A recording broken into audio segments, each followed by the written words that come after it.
Boa noite, meus irmãos. É com grande alegria que nós estamos de volta para podermos estudar a palavra do Senhor.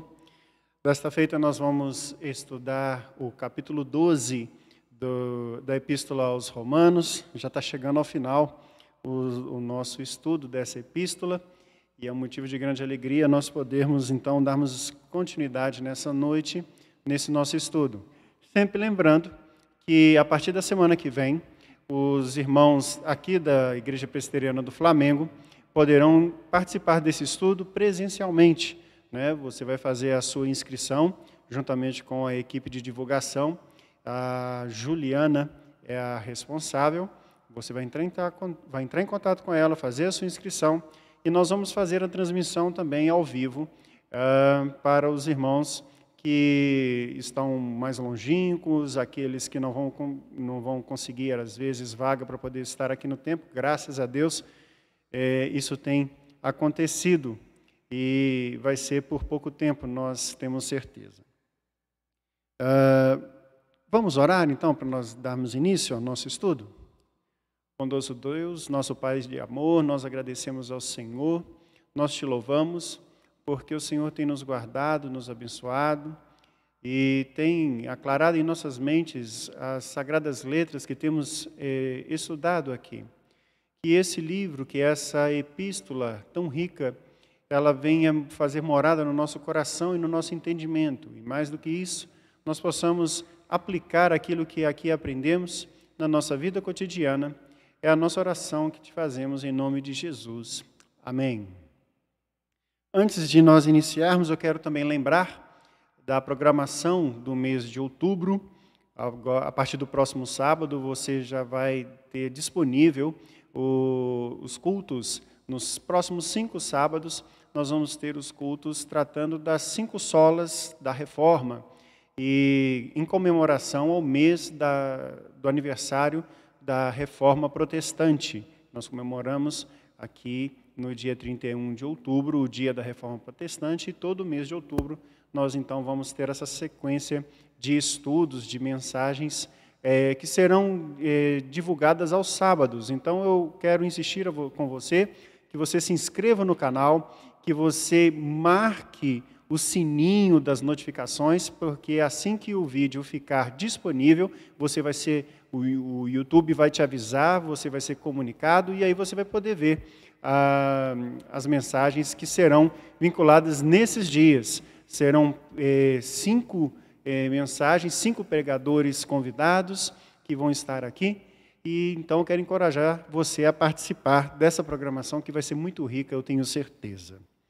Seguindo então com o nosso estudo, nós chegamos ao capítulo 12 da Epístola de Paulo aos Romanos. Paulo aqui, ele faz uma parada, né? Ele vinha tratando dos aspectos mais teológicos, trazendo uma teologia mais profunda, até o capítulo 11. No capítulo 12, nessa seção do capítulo 12 até o capítulo 15, princípio do capítulo 15, ele vai trazer a aplicação do cristianismo na vida cotidiana. Então ele inicia aqui falando das características da nova vida, dos dons espirituais, do proceder cristão. Então esse capítulo 12 vai tratar disso. Ele é um capítulo curto, eu imagino que o nosso estudo hoje deva ser mais sucinto, mas igualmente proveitoso, eu tenho certeza. Vamos iniciar então. Versículo 1, Paulo abre o capítulo 12 dizendo: portanto, irmãos, pelas misericórdias de Deus, peço que ofereçam o seu corpo como sacrifício vivo, santo e agradável a Deus. Este é o culto racional de vocês. Ele inicia, então, já depois daquela oração que ele faz, aquela contemplação que ele faz no final do capítulo 11, trazendo toda a sabedoria de Deus, louvando todo o conhecimento do Senhor e a sua soberania. Ele, então, nos encoraja, ele fala, portanto, já que Deus é assim tão soberano, já que Deus é assim tão sábio, irmãos, pelas misericórdias do Senhor, eu vos rogo, em outra tradução você vai ver escrito assim, que ofereçam o seu corpo como sacrifício vivo, santo e agradável a Deus. Ele traz essa linguagem sacrificial, é uma linguagem que remete às práticas do Antigo Testamento, os sacrifícios, né? Mas aqui ele está trazendo essa linguagem com uma intenção de chamar a atenção os irmãos zelosos, os irmãos judeus, os irmãos hebreus, né, da dispersação que moram em Roma, assim como também introduzir os irmãos gentios nesse sentido de doar-se, de entregar-se, e aí ele fala como sacrifício vivo, santo e agradável a Deus. Esse é o vosso culto racional. Então ele fala sacrifício vivo, é uma coisa interessante, né, quando ele coloca esse aspecto, porque todo sacrifício do Antigo Testamento, ele era um sacrifício que morria, né? Só que o sacrifício de Cristo, ele encerra esse sacrifício que leva à morte, que tem derramamento de sangue, e esse sacrifício vivo que Paulo agora nos conclama a fazer, é exatamente a dedicação de nossa vida a Deus. Ele abre o texto, então, com essa ideia. O sacrifício agora não é mais sangue, não é mais morte, mas é o sacrifício vivo, um sacrifício de vida. Esse é o culto racional. E aí esse racional, ele tem o sentido de intencionalidade, né? Quando você oferece algo com essa intenção, com essa disposição mental, né? Oferecendo a sua vida, o seu corpo a Deus, então esse é o seu culto racional. Verso 2, e não vivam conforme os padrões desse mundo, mas deixem que Deus os transforme pela renovação da mente, para que possam experimentar qual é a boa, perfeita e agradável vontade de Deus. Então ele abre aqui, ele continua, né, não é que ele abre, ele continua o raciocínio, e demonstrando que nós então devemos, para que isso ocorra, ele fala assim, que vocês deixem, que vocês permitam que Deus os transforme. E não é que a gente tem esse poder de impedir Deus de fazer alguma coisa que Ele queira, mas que nós sejamos intencionalmente, então, com aquela intencionalidade que nós mencionamos, do sacrifício vivo, o culto racional, nós então nos permitamos ser transformados pelo Espírito Santo, pela renovação do Espírito Santo em nossa mente, para que assim nós possamos experimentar. A palavra aqui do grego é domikazo, ou domikazo. Essa palavra ela tem um sentido de colocar alguma coisa em prática para poder realmente entender qual que é o seu valor. É como experimentar, então seria como testar. Você vai numa concessionária, por exemplo, para comprar um carro novo, e aí o que é que acontece? Você vai experimentar esse carro antes de ver se realmente ele atende a você. Você vai entrar no carro, você vai sentir o carro, vai sentir a potência, sentir o espaço, vai experimentar e ver se realmente esse carro vai te atender, não é isso? Então, a palavra domikazo, ela tem esse sentido de experimentar, colocar na prática para entender o valor.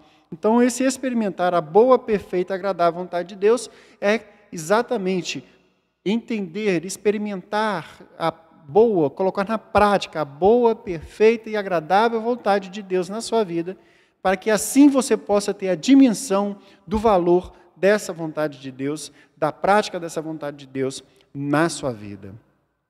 Seguindo, agora nós devemos ler uma porção maior, né? Ele vai falar agora dos dons. Porque pela graça que me foi dada, digo a cada um de vocês que não pense em si mesmo além do que convém. Pelo contrário, pense em moderação, segundo a medida da fé em que Deus repartiu a cada um. O que ele está falando aqui? Ele nos ensina a não sermos egoístas, e nem orgulhosos, e nem presunçosos, mas que a gente seja realista em relação à fé que o Senhor dá para cada um. Então aqui nós já aprendemos que o seguinte, Deus tem uma proporção de fé diferente que concede a cada um. O critério da concessão dessa medida de fé tem a ver com a sua disposição para receber, com a sua disposição para clamar a Deus para receber mais fé, A gente sabe que fé é um dom que não vem de nós, mas vem de Deus. Então, se você quer ter mais fé, você tem que clamar ao Senhor para que o Senhor aumente a sua fé, que você exercite a sua fé.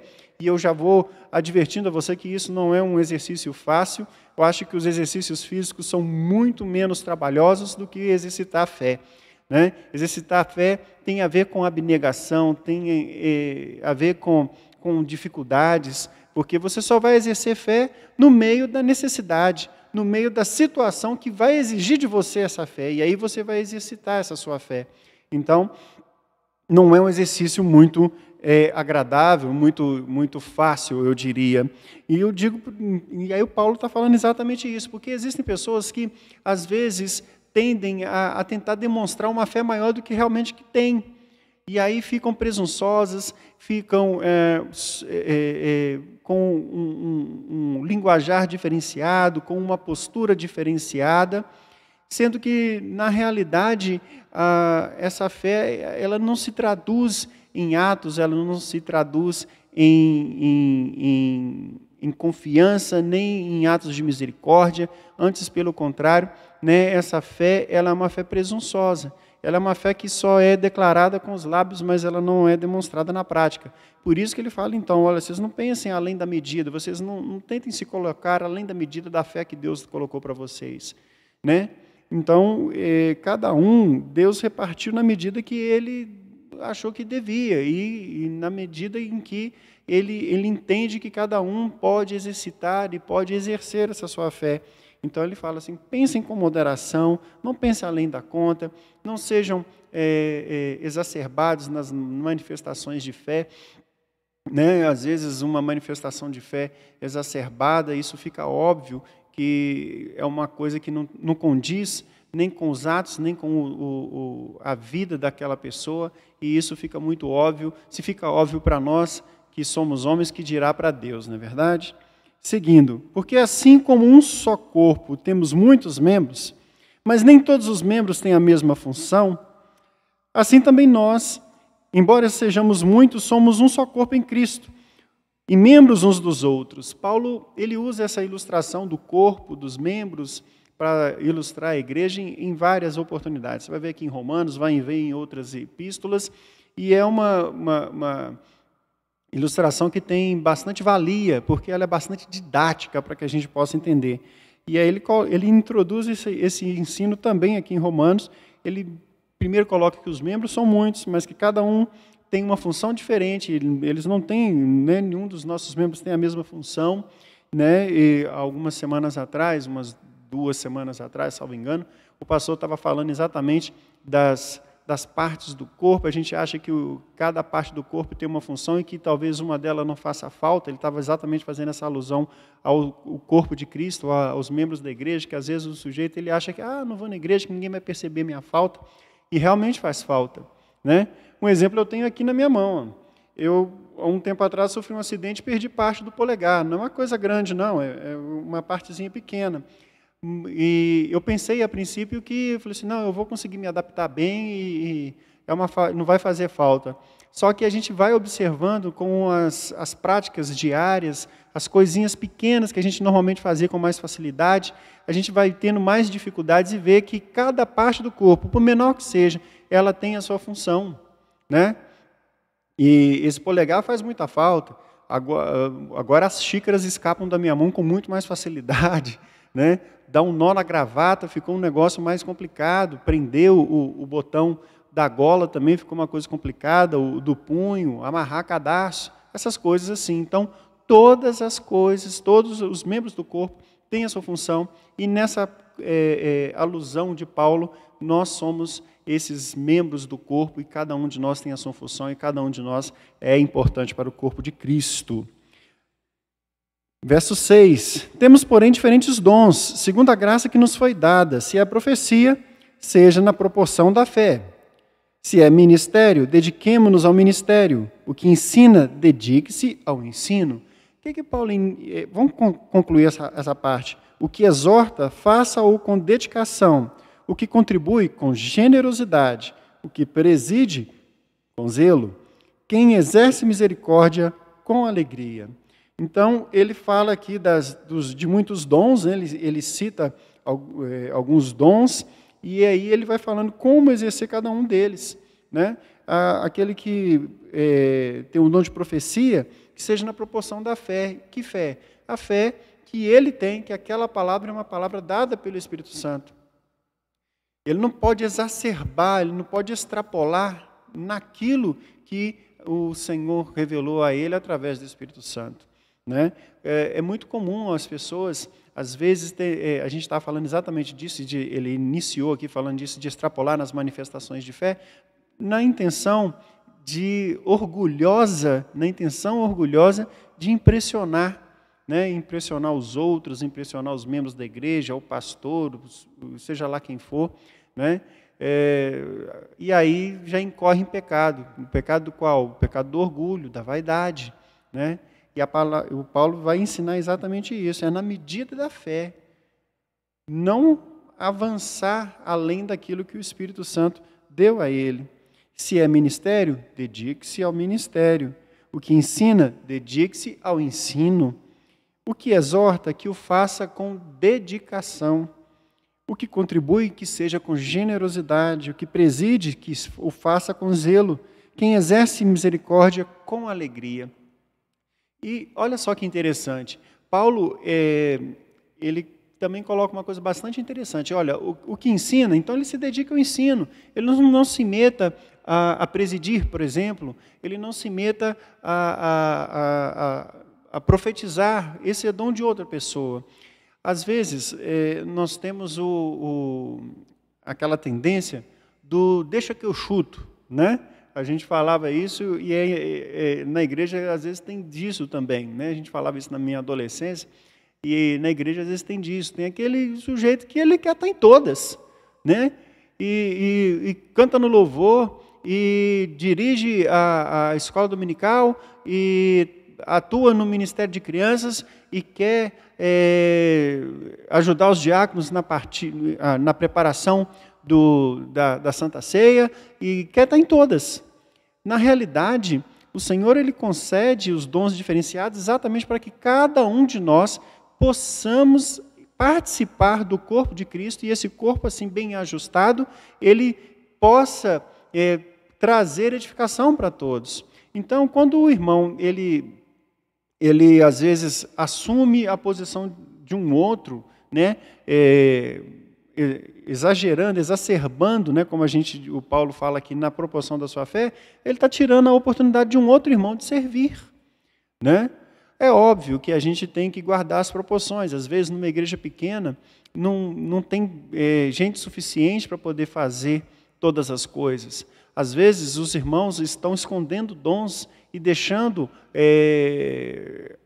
obras, né, para serem executadas na igreja, que ele poderia estar fazendo, e aí outro irmão fica sobrecarregado, né? Essa não é a vontade de Deus.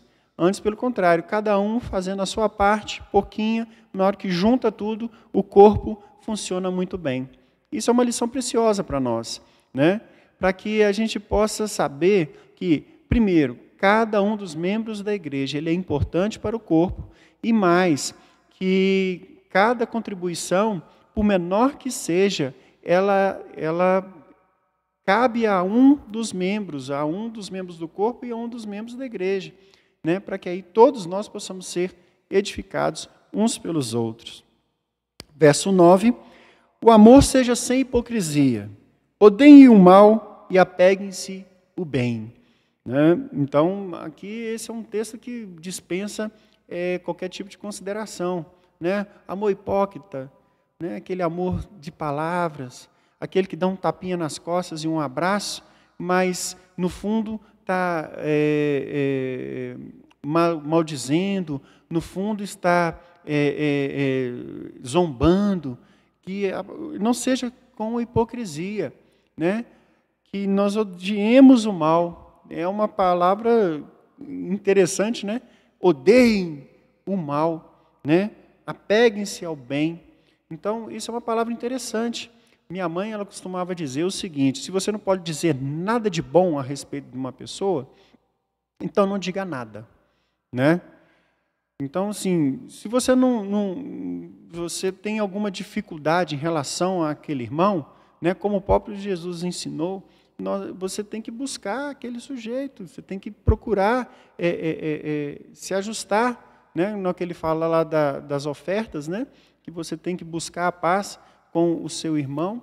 A mesma coisa, você tem que ter essa prática aqui nesse ensino de Paulo, que seja sem hipocrisia, que você busque essa integração, né, com o seu irmão, de modo que você possa amá-lo de uma maneira genuína. Não tem mal, não tem diferença, não tem nenhum problema se você vai tratar das diferenças com o seu irmão, se você vai chegar para ele e vai falar assim, olha, irmão, nesse campo aqui, eu gostaria de tratar disso com você. Nós, né, latinos, nós brasileiros, né, de sangue latino, a gente costuma se melindrar quando a gente recebe algum tipo de crítica, algum tipo de observação, a gente leva para o lado pessoal, né, muito no trabalho, né, quando as pessoas fazem uma observação a respeito do seu trabalho, ela está fazendo uma consideração em relação àquilo que você realizou naquele momento. Ela não está generalizando que você faz sempre daquela maneira, ela não está falando questionando a sua capacidade em realizar aquela tarefa, ela está pontuando em relação àquele momento. Contudo, a gente tende a levar para o lado pessoal, aquela pessoa não gosta de mim, ela está me perseguindo, né? E a gente traz esse tipo de comportamento para dentro da igreja. A gente tem que saber pontuar as coisas, saber que, de repente, uma observação diz respeito a uma situação, né? E não levar a qualquer tipo de consideração que seja feita ao nosso respeito para o lado pessoal, generalizando, né? E é isso que Paulo traz aqui. Ele segue, amem uns aos outros com amor fraternal. O amor fraternal nada mais é que o amor de família, né?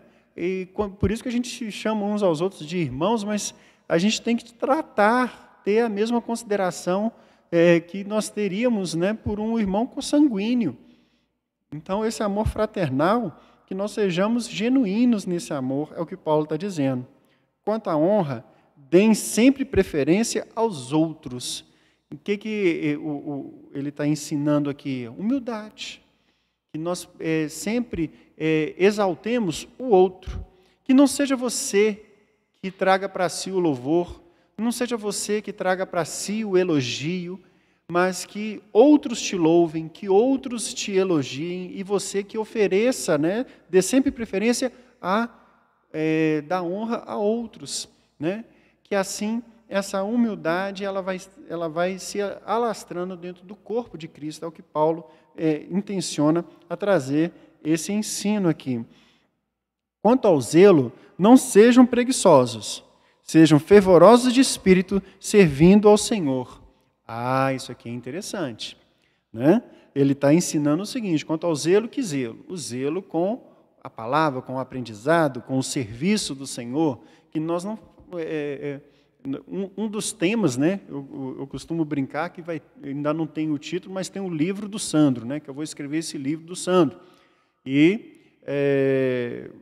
o livro do Sandro, capítulo 1, é Quem Fez Isso Limpa. E o outro capítulo que nós temos aqui é exatamente esse título. Os meus filhos lá já sabem esse título do capítulo. Tudo que merece ser feito, merece ser bem feito. Fazer uma coisa assim, meia sola, né? Como minha mãe falava assim, serviço de pedreiro de meia colher, né? E essa situação assim de fazer a coisa mal feita, né? Isso não é uma situação que seja adequada para o corpo, não seja adequada para o serviço do Senhor. Nós temos que procurar fazer sempre o melhor para o Senhor. Se a gente vai estudar a palavra, que a gente dê o melhor, que a gente dê o melhor da nossa atenção, que a gente dê o melhor da nossa leitura, da nossa compreensão, né? Se a gente vai servir na igreja, seja para poder, às vezes, zelar pelo templo, né? ou seja para poder ministrar um estudo, seja para poder trabalhar no bazar da igreja, tantas funções, mas que a gente procure fazer isso sem preguiça, sem nenhum tipo de reserva, mas que nós façamos o nosso melhor para Deus, né? Sejam fervorosos de espíritos no serviço do Senhor, servindo ao Senhor. Ele segue no verso 12. Alegrem-se na esperança, sejam pacientes na tribulação e perseverem em oração. Né? Aqui no verso 12, ele está nos ensinando como passar pelos momentos difíceis. Né?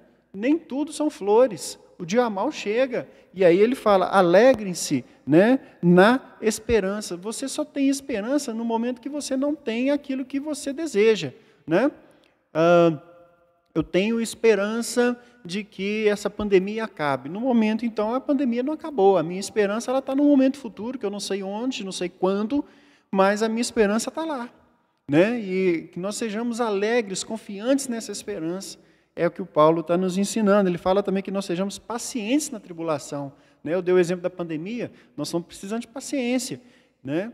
Quando lá no meu trabalho, eu fui posto em trabalho, né, de casa, trabalho remoto, em abril. Veja bem, nós já estamos entrando em outubro e estamos aí trabalhando à distância e seguindo. Quantas pessoas têm outras dificuldades, passaram por outras dificuldades, né? Tiveram alguns irmãos que perderam seus empregos e outros que encontraram seus empregos no meio dessa pandemia. Ou seja, é necessário ter paciência na tribulação, porque a nossa agitação, com a força do nosso braço, com o nosso esforço, a gente não vai fazer a tribulação passar mais rápido ou mais devagar. Né? Pelo contrário, ela vai durar o tempo que Deus determinou.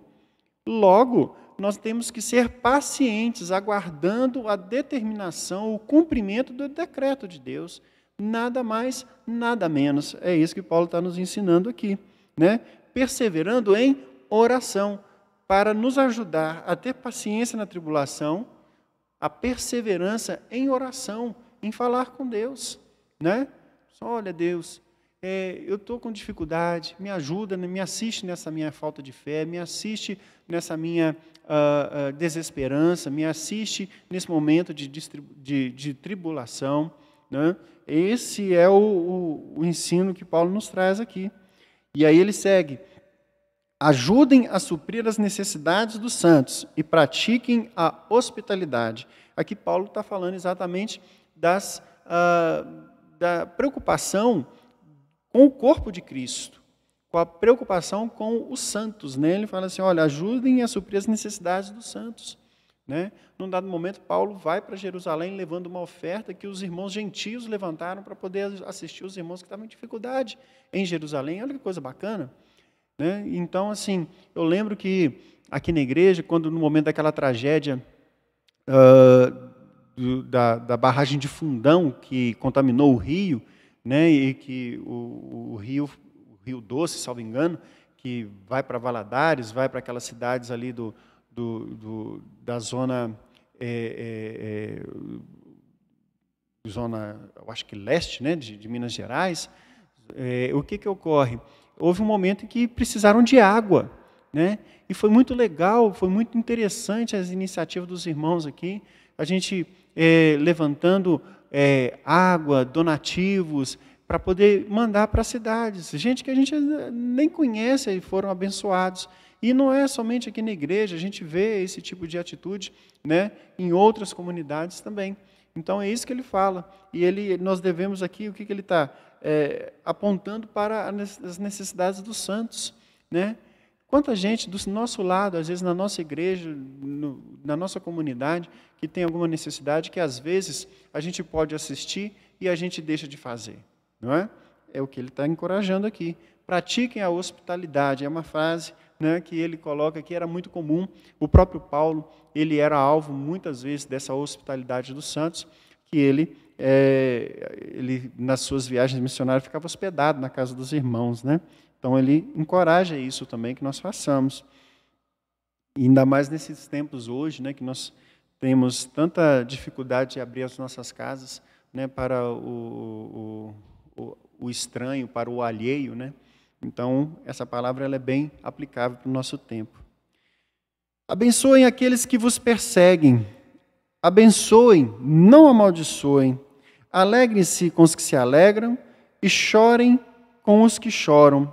O que ele está falando nesses dois versículos, 14 e 15? Sejam simpáticos, né? A palavra simpatia, ela tem a ver com calçar o sapato do outro, né? Traduzindo assim, de uma maneira bem direta da origem etimológica da palavra, é calçar o sapato do outro. E o que é calçar o sapato do outro? Que você calça o sapato do outro, você vai saber onde é que o calo aperta, né? Vai saber onde que o sapato está apertando, se ele machuca aqui, se ele machuca acolá. E então, de uma maneira, qual que é a ideia? É você se colocar na situação do seu irmão, né? Então, ele fala assim, chorem com os que choram, entenda a tristeza, procure entender, compartilhe a tristeza daqueles que choram, né? Alegre-se com aqueles que se alegram, né? E é isso que ele fala. Ele nos ensina, então, a sermos empáticos uns com os outros, né? Que nós sejamos genuínos nisso. Ele seguindo, então, ele fala assim no verso 16, tenham o mesmo modo de pensar de uns para com os outros. Em vez de serem orgulhosos, sejam solidários com os humildes. Não sejam sábios aos seus próprios olhos. Ele segue no verso 17, ninguém pague mal por mal. Procure fazer o bem diante de todos. Se possível, no que depender de vocês, vivam em paz com todas as pessoas. Seguindo o verso 19, meus amados, não façam justiça com as próprias mãos, mas deem lugar à ira de Deus. Vamos deixar esse verso 19, que ele já vai numa outra sequência, que é a sequência final. Vamos parar no verso 18. Então ele fala assim, olha, a gente está falando de ser empático, né? A gente está falando dessa ideia, ele segue. Não paguem a ninguém mal por mal, e procurem fazer o bem diante de todos, né? Você ter essa resiliência de compreender, às vezes, a atitude má do outro, ela tem origem no pecado. E você que já é redimido e que tem consciência também do seu pecado, você ser longânimo, resiliente no sentido de receber a atitude má e não trazer não devolver essa atitude má. A gente sabe, né, pela própria experiência, a gente sabe que o que ocorre. Se você recebe o mal e você torna a fazer o mal, esse mal ele vai só crescendo, não é verdade? Se um sujeito esbarra em você, você devolve um empurrão, o outro que recebe um empurrão devolve um soco e você devolve um pontapé, e aí daí a pouco estão o quê? Estão nas armas de fogo, nas armas brancas, e aí daí a pouco estão o quê? Tirando a vida um do outro. Então o mal ele vai só crescendo. Agora, se você quebra essa corrente do mal, recebendo o mal e devolvendo o bem, esse mal ele morre ali naquela primeira instância, né? Então não é muito melhor que nós façamos dessa maneira? Esse é o ensino de Paulo aqui, né? Ele fala, se depender, olha só que interessante, se possível, no que depender de vocês, vivam em paz com todas as pessoas. É aqui que nós falamos, né? A ideia que nós acabamos de desenvolver aqui. Dependeu de você, faça o bem, é muito melhor, né? Viva em paz,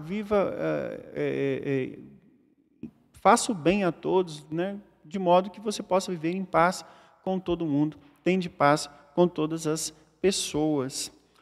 Essas virtudes e todo esse desenvolvimento aqui me faz lembrar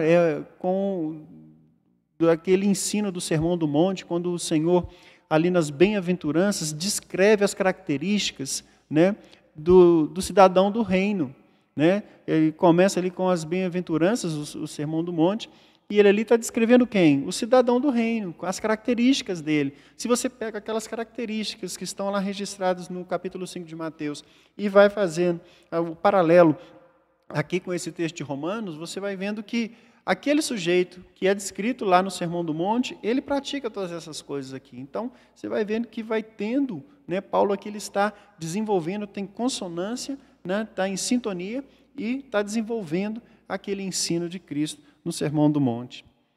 Iniciando aqui a parte final do nosso estudo, né, do nosso capítulo hoje. Meus amados, não façam justiça com as próprias mãos, mas deem lugar à ira de Deus, pois está escrito: a mim pertence a vingança, eu é que retribuirei, diz o Senhor. Essa é uma citação direta de Deuteronômio, né, que o Senhor fala lá e dá essa ordenança ao povo que estava retirando-se, né, estava retirando do Egito em caminho da terra de Canaã. E ele fala assim: você não vai conseguir fazer justiça com as próprias mãos, porque a nossa justiça, o próprio Senhor nos ensina, ela é trapo de imundície. A nossa noção de justiça, ela nada tem a ver com a justiça realmente exigida. A nossa necessidade de reparação, ela é uma reparação com uma dosimetria diferenciada, né? A gente tende a querer uma reparação maior em relação à ofensa. Isso é fruto do pecado na nossa mente. Então ele fala assim: olha, vocês não busquem a justiça com suas próprias mãos. Não façam isso. E deem lugar. O que é deem lugar? Vocês cedam, permitam que Deus haja. Ele deem lugar à ira de Deus, exatamente é deixar que o Senhor faça, né? Que ele fala: a mim pertence a vingança, você não vai se vingar. Quem vinga sou eu sou o Senhor. E o Senhor, ele tem a medida correta da justiça, né? Então é isso que ele faz. Você não deve fazer a sua própria justiça, mas deixar que o Senhor seja a sua justiça. E ele ensina no verso 20, olha, façam o contrário. Se o seu inimigo tiver fome, dá-lhe de comer. Perdão. Se ele tiver sede, dá-lhe de beber. Porque fazendo isso, você amontoará brasas vivas sobre sua cabeça. E, na realidade, esse sobre sua cabeça eu sempre entendi de uma maneira diferente, né? Ele fala assim: primeiro, vamos desenvolver para a gente poder chegar nesse aqui finalzinho. Se o seu inimigo tiver fome, dá-lhe de comer. Se tiver sede, dá-lhe de beber. Porque, ao fazer isso, você vai amontoar brasas vivas sobre a sua cabeça. Mas não é sobre a sua cabeça, é sobre a cabeça dele. Ok? Eu sempre entendi isso de uma maneira diferente, mas por isso que é interessante a gente aprender as línguas originais, né, no grego, aí que você vai pegar ali o texto e vai falar assim: não é sobre a sua cabeça, é sobre a cabeça dele. Inclusive, aqui na minha tradução, a Nova Almeida atualizada, já fala isso, né? Assim amontoarás brasas vivas sobre a cabeça dele. Essas brasas vivas, o que elas são? Juízo, né?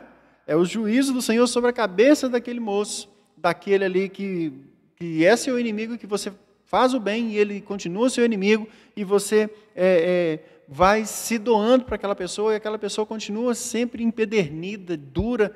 Então, toda vez que você tem uma atitude de bondade, aquela pessoa está amontoando sobre si juízo de Deus. Essas são as brasas vivas que são amontoadas sobre a cabeça dele.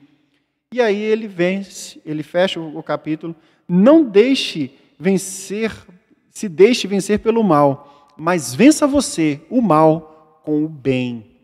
Ou seja, a atitude do crente, a atitude do cidadão do reino dos céus, ela é uma atitude que ela é resiliente, ela absorve o mal, repele esse mal, afasta dele, odeia esse mal, mas na hora de retribuir, não retribui o mal, retribui com o bem. E permite que Deus exerça o seu juízo. E toda vez que você devolve o mal com o bem, você vai amontoando brasas sobre a cabeça dessa pessoa que te ofendeu. É mais ou menos como se fosse aqueles mísseis teleguiados. Aí a gente vê nessas guerras tecnológicas, aqueles filmes daqueles mísseis, né? Você vai ali, coloca um pontinho de laser ali na cabeça dele, e o sujeito está se vangloriando de que fez o mal para você e que você está fazendo o bem para ele, mas ele nem sabe que o que está chegando sobre a cabeça dele é um tomahawk da parte de Deus para poder exercer o juízo sobre a cabeça dele, né? Então é isso que o Paulo está demonstrando aqui nesse capítulo. A partir desse capítulo ele vai trazer várias aplicações práticas, né? Nós vamos falar do magistrado civil no próximo capítulo, né? Obediência às autoridades. É o primeiro capítulo que nós vamos estudar aqui presencialmente e é bastante oportuno, porque, afinal de contas, nós estamos em ano eleitoral. Isso é muito interessante de nós relembrarmos, né, nesse momento. Bom, vamos orar? Curva a sua cabeça. Senhor nosso Deus e Pai, nós agradecemos ao Senhor por esse estudo nessa noite.